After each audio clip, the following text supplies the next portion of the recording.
After waking up at about noon for many, many days in a row, considering it's summer and I don't yet have a job, waking up at this time is insane. So I was awake at the ridiculous hour of 6:30 on Tuesday. I was kind of returning back to high school.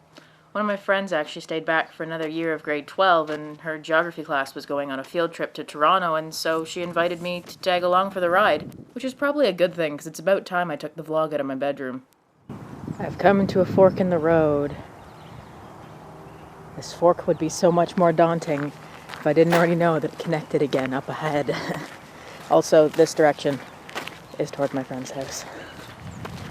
Got to my friend's house, and her mom drove us to school. Then we piled on a big yellow school bus and headed off to the city. Oh, and we can even get Tasia in the back.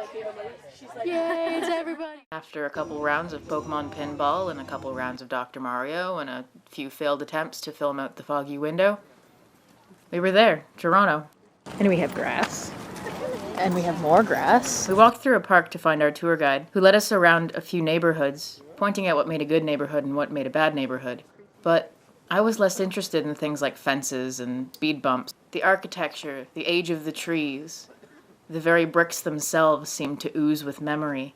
According to our tour guide, in the 1850s, Cabbagetown, as this part of the city is known, was home to Irish immigrants who fled Ireland during the potato famine. They worked in the factories that lined the Don River, and apparently dug up their front lawns, replacing them with cabbages, which gave this part of the city its name. Cabbagetown reached its peak just before the First World War, and by the 1950s, Cabbagetown was seen as one of the poorest areas of Toronto. Seeking to fix this problem and create a great neighborhood, the City of Toronto planned to tear down the Victorian houses and replace them with the city's first subsidized housing neighborhood. Here, Cabbagetown met its fork in the road.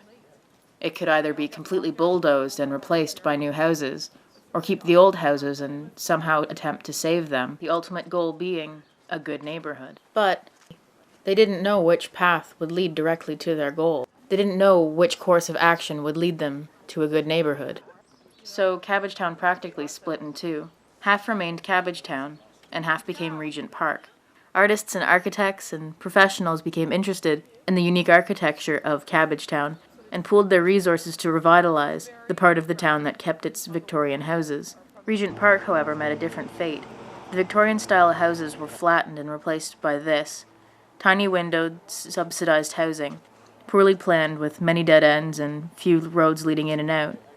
The people living in Regent Park became isolated from the rest of the city. Mix in gangs and drugs and violence, and you get an honest-to-God slum. Regent Park had failed, or at least it had taken a wrong turn. But just because it had taken a wrong turn didn't mean it was lost forever. The City of Toronto was trying again, planning things a little differently this time. Once again, Regent Park, a part of what was once Cabbagetown, will go through revitalization, continuing to seek a good neighborhood for its citizens. The teacher leading the field trip at some point made the comment that it was nice that the city was trying, but it wouldn't work anyway, as if the place was just too far gone, and that the goal of a good neighborhood was impossible now that they'd made a wrong turn. But I choose to be more optimistic than that. Maybe the two paths that Regent Park and Cabbagetown took also meet up again at the end, just like the fork in the road that I'd met. After all, their goals are the same. Perhaps Regent Park simply took the long way around, and maybe, just maybe, it will still reach its goal.